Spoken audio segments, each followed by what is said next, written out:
मचियहि बैठली सासु बढ़ई तीन सुन सासु अर जहाँ जी सुन सासु अर जहाँ जी कहती तो मोरी सासु नैहर जाई हैया के पर लाबिया जी भैया के पर लाबिया जी नैहर जबियु बहू मंगल गयु कब हैया तो हार जी करिहर जाबियु साहू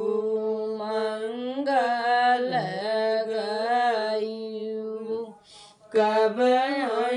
हैया तो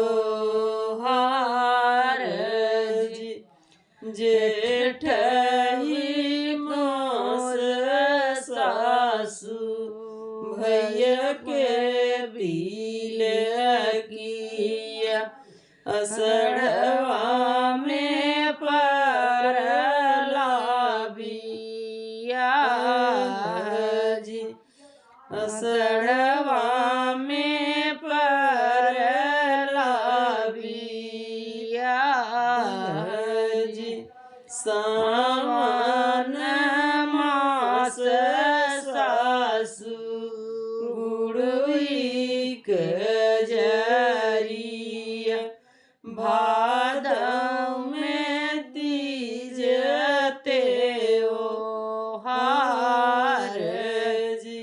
भादव में तीज त्योहार जी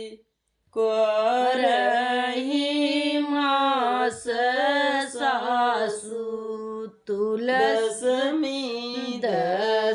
दशहरा कार्तिक दीप काले सान जी कार्तिक दीप काले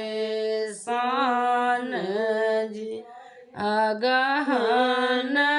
मास सासु सखी के गवनवा फावा में पर लाटू सार जी पुसवा में पर लाटू सार जी माघी मास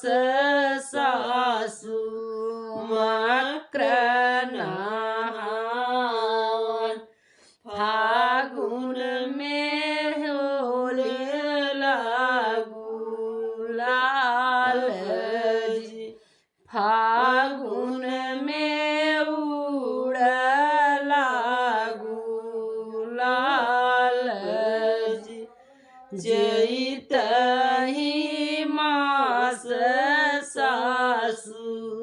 फूल बनटेस बैसख में आवना